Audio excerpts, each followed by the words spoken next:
Hi everyone, as part of Women's Health Week, today we are talking about cervical cancer. So cervical cancer is when the abnormal cells in the lining of the cervix grow in an uncontrollable way. So over 3,000 women are diagnosed with cervical cancer every year. That's 9 cases a day, and nearly 900 people die annually. And this is basically why it's essential that women between the ages of 25 and 49 are invited for screenings every 3 years. And in the categories between 50 and 64 are invited every 5 years. However, despite this, 1 in 4 women skip the cervical screening. 1 in 3 of those are among the age of 25 to 29, and then 1 in 2 in some of the more deprived regions of the UK. So as I said, the smear test programme is given to women between the age of 25 and 64 at the intervals discussed. Basically what they do is they check the health of your cervix. So this is the lower part of the womb, and then the bit of the opening of the vagina, so within the womb. What it can do is pick up any abnormal cells, and these abnormal cells would basically develop into cervical cancer if they're left untreated. So basically it's not a test for cancer, it's a test to help prevent cancer from those abnormal cells forming. So during this appointment, they basically take some cells, so a sample of them, and they're taken from the cervix, and they go away and do some tests on them.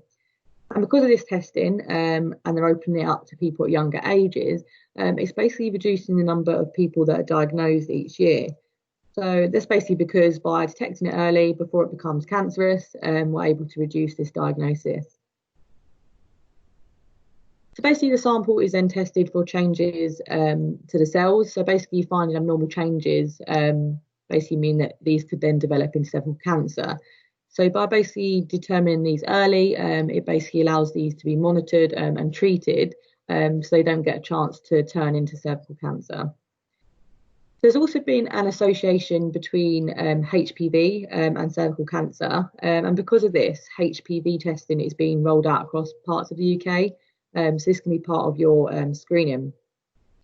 It basically means that a sample of the cells will also be tested for HPV, and if this is found, you'll get more regular tests to check the cells for any changes. And to make the point, over 99% of UK cervical cancer cases are preventable, and this is basically because if you can detect the abnormal changes, you can prevent them from turning into cancer. So HPV is a group of viruses rather than a single virus. Now, there are more than 100 different types of HPVs, but they usually spread during sexual intercourse and other types of sexual activity, such as skin-to-skin contact, any forms of sex toys, etc., is relatively common as well. But most women will get some form of HPV infection at some point in their life. So good to know, good to be aware of it, what it is, and then we'll go into a bit more detail about that in a second as well. So who's at risk? So, cervical cancer, who is at risk of different sort of cases, I guess. So, almost all cervical cancer cases in women that have previously infected with HPV as well. So, HPV is a very high contributing factor, should we say, of sort of understanding cervical cancer as well. Now, most cases do develop in women's around their 30s or 40s, and some in younger as well, as young, potentially 25 years old. So if you're sort of around that age, definitely worth understanding and getting checked on a regular basis too. Obviously, it being in the family, whether it being hereditary or not, is another factor. And then again, as we mentioned before, it could be due to hormone replacement therapy, HRT as well. As they do cause certain risk factors within themselves. So what are the symptoms of cervical cancer? You've got quite a few here. You can have a little read of the different ones, but the sort of main ones are things like bleeding between regular menstrual periods, bleeding after sexual intercourse, any kind of bleeding, to be honest, from the vagina or anywhere down there, any discharge or more than usual discharge, shall I say, pain or discomfort during sex, those kind of feelings, any pains in the lower body, lower back. Persistent bloating again. Persistent bloating is quite a common one, and as we said, not bloating that comes and goes, but it has to be persistent, that sort of stays and does not go away. Extreme fatigue, which we mentioned earlier as well, which again can be a symptom, and unexplained weight loss. If you're just losing weight, you're not exercising, you're not eating well, but you're still sort of maintaining the same weight, you're not really losing weight. And a good little note just to add on to that is, even if you feel that you're eating whatever you like whenever you like, and you're not doing any exercise, and you're almost maintaining your weight, it could be that not only you might have a symptom or your risk. You might think that, oh yeah, I'm fine, I'm losing weight, I'm not putting on, but really it's what's inside your body as well as what's outside your body. So definitely take into consideration. There's a couple of videos we've got on nutrition and overall lifestyle, healthy lifestyle. So definitely trying to follow that regardless of whether you lose your weight. Being skinny, being a healthy weight, whatever you want to call it, is not just the only way of telling whether you are healthy or not, but definitely what you put inside of your body, and definitely getting certain tests like cholesterol and blood pressures can definitely tell whether you are doing more damage internally than externally.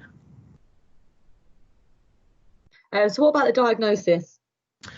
Yeah, so if you do have a cervical screening test, you will be usually referred to a colposcopy, and this is basically an examination. What they'll do, quite simply, is open up the vagina with a little toy that sort of spreads the vagina open, and they'll use a little small microscope to go inside and take a look at your cervix to see, whether there's anything enlarged or anything inflamed in those areas. It can be checked for any cancerous cells. After a biopsy, you may have obviously some vaginal bleeding as well, up to about 6 weeks. So it might be almost like period pains and symptoms, but it is usually common after you have a colposcopy. I think it's important to note that these people do this every day, isn't it? So I think a lot of people are worried to go and get checkups and to go for these screenings, but it's something they do all the time, and you shouldn't be embarrassed about it. Absolutely. What about if you need further testing after this? Yeah, so if they do find or they see a biopsy that does suggest that you do have cervical cancer or any forms of cells within your body, they'll do further tests. They'll do a further pelvic examination. They'll do more blood tests to see the state of your liver, kidneys, and your bone marrow. CT scans, MRI scans, and X-ray scans will be used alongside things like PET scans to basically see whether the cancer has spread or whether it is just localized in a certain area. Obviously, if it has spread, then they take a lot more serious caution and action to get that under control. But obviously, if it's all nice and localized, then it's really quite a simple not procedure, but we'll go into the different bits and pieces now of what you can get done. But if it's localized, it's a lot better than it being spread. So catching it early is very, very, very important. So again, if you do see any of these symptoms, anything like that, please do go see your GP, get a test done. You're better off saying no, I'm absolutely fine, than saying later on in the future that it's spread. Definitely. A bit more about the treatment. Yeah, so it does depend on how far the cancer has spread, so completely dependent on that. And there are really, for early stage cancers, it's essentially just a surgery to remove the cervix and some or all of the womb, depending on how far it's spread. Radiotherapy or a combination of both, which can be done usually in early stages.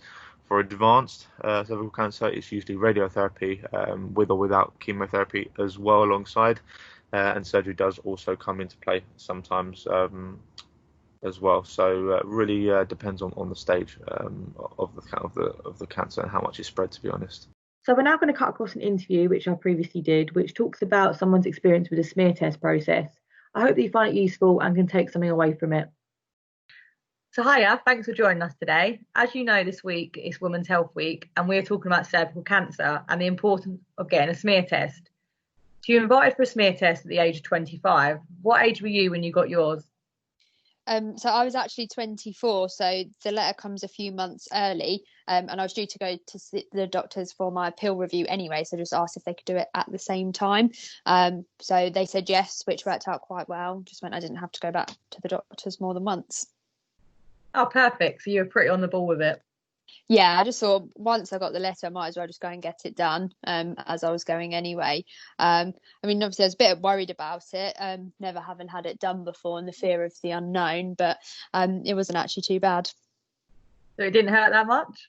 No, so I mean, it was a bit uncomfortable, but I wouldn't say it was painful at all. And the nurse was really friendly and made me feel really at ease. So it wasn't obviously something that I was going to be worried about having done again after having it done the first time. Yeah, sure. And I understand that you got a letter in the post afterwards. What did it say?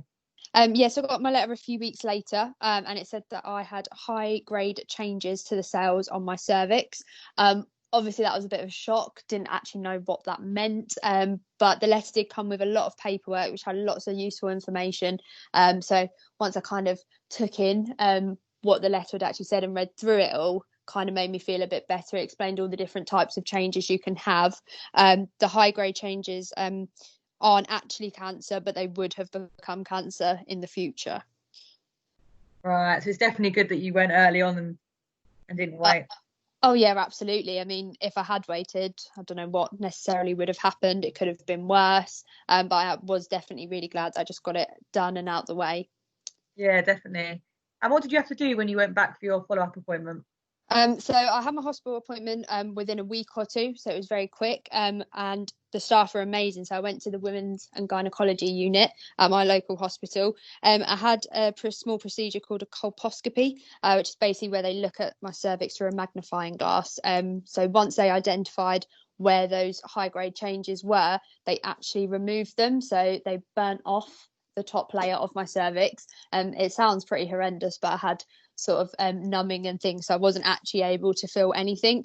They removed all of it. I went back a few months later to see them again at the hospital. They were happy with everything, so I then had a follow-up smear 3 months after that, and then another one a year after, just to double check, make sure everything was still okay.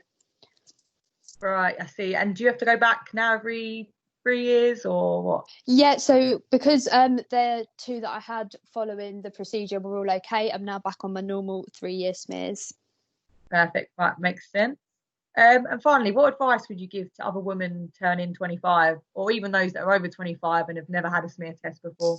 I would say just definitely go. It's really not something to be worried about. Yeah, it is a little bit uncomfortable and you might feel embarrassed about, people having to look at certain parts of your body, but it literally can save your life. And the staff and the doctors and nurses, they do this every single day, so it's really not something that you should be concerned about. But I definitely would recommend that everyone goes when they get their letters to go. Great. No, thanks for that. That's really good advice for people. Thanks for your time, and I'm sure if anyone's got any questions, you'd be happy to answer them at some point. Absolutely.